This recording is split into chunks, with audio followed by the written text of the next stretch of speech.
এটা 1.5 লিটারের একটি ইলেকট্রিক কেতলি। আজকে খুবই চমৎকারভাবে আপনাদেরকে আমি দেখাবো কিভাবে এরকম একটা কেতলি নষ্ট হলে খুব সহজে মেরামত করতে পারবেন।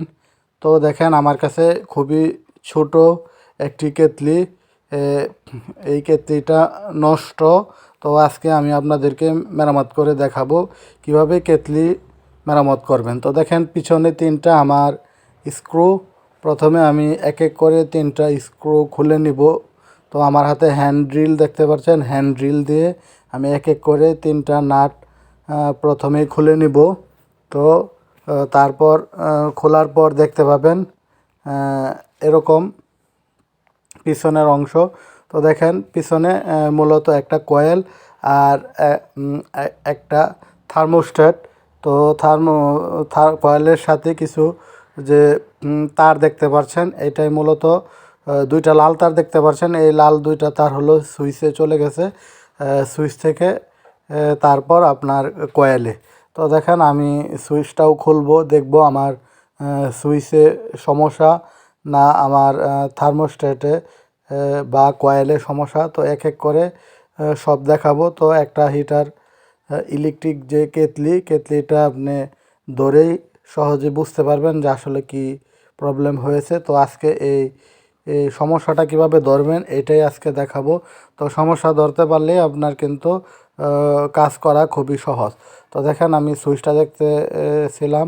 তো সুইচটা খুলে দেখবেন অনেক সময় সুইচের নব ভেঙে যায়, সুইচে পানি ঢুকে জং ধরে নষ্ট হয়ে যায়।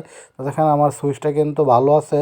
তো আমি সুইচটা চেকিং দিলাম, তারপরে আমি এক এক করে ভালো করে চেক করে দেখাবো। তো দেখেন আমার কিন্তু এই একটা হিটারে তেমন কোনো কিছু নাই।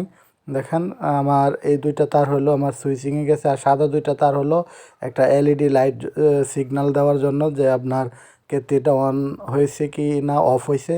তো দেখেন এখন আমি 220 ভোল্টের সাহায্যে সরাসরি কয়েলটা সিরিজে দেখব যে আমার কয়েলটা ভালো আছে কিনা। তো দেখেন আমি সরাসরি কয়েলে ধরে দেখব। তো দেখেন আমি সিরিজ দিয়ে আমার কয়েলটা দেখতেছিলাম। দেখেন আমার কয়েল কিন্তু ভালো, কয়েলটা ভালো। আমি চেক দিয়ে বুঝতে পারলাম যদি আমার কয়েল ভালো না থাকতো তাহলে কিন্তু আমার এই সিগন্যাল বাতিটা জ্বলে উঠতো না আর লুডো নিত না। তো দেখেন আপনারা চেক করার সময় সিরিজ দিয়ে অথবা মাল্টিমিটার দিয়ে চেক করবেন। এখন আমার সুইচ, তো আমি সুইচের তারটাও চেক করব। আমি সুইচটা দেখতে পেলাম যে ভালোই। তো সুইচের তারটা অনেক সময় ভিতরে পুড়ে যায় বা সমস্যা হয়ে যায়, তারও আমি চেক দিব। তো আপনারা আমি যেভাবে চেক দিতেছি এইভাবে চেক করে দেখবেন এক এক করে যে তারে প্রবলেম না সুইচে না কয়েলে না থার্মোস্ট্যাটের সমস্যা। তো দেখেন আমার তার কিন্তু আমি চেক দিয়ে দিলাম, তার আমার ভালো আছে। তো এখন এটার মূলত বেশিরভাগই সমস্যা হয় আপনার কয়েল খুবই কম সমস্যা হয়, অনেক সময় সুইচে প্রবলেম হয় অথবা আপনার থার্মোস্ট্যাটের অনেক সময় বেশিরভাগ প্রবলেম হয়। তো দেখেন আমি কিন্তু এখন আমার তারটাকে আমি শর্ট করে দেখতেছি যে আমার থার্মোস্ট্যাটে গন্ডগোল কিনা।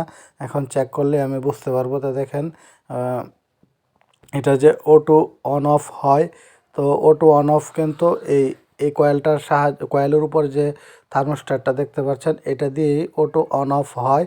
হিট বেশি হলে এটার সাহায্যে যে নিচের যে নবটা দেখতে পাচ্ছেন ক্যামেরাতে আমি যতটুকু সম্ভব দেখানোর চেষ্টা করতেছি, তো এটার কারণেই কিন্তু অন অফ হয়। অনেক সময় হিটার দেখবেন যে অনেক প্রচণ্ড গরম হয়ে যায়, তার কারণ হলো এটা নষ্ট হয়ে যাওয়ার কারণে কিন্তু অনেক সময় থার্মোস্ট্যাট কাজ করে না, তখন কিন্তু হিটারের এই সমস্যাটা দেখা দেয়।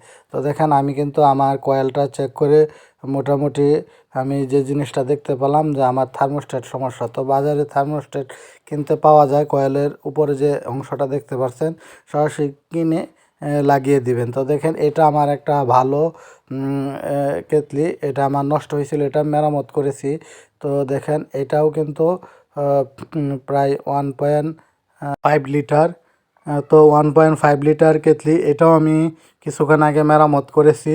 তো আপনাদেরকে আমি একটি দেখাচ্ছি। তো যে কোনো একটা কেতলি সমস্যা ধরতে পারলেই কিন্তু সমাধান করতে পারবেন।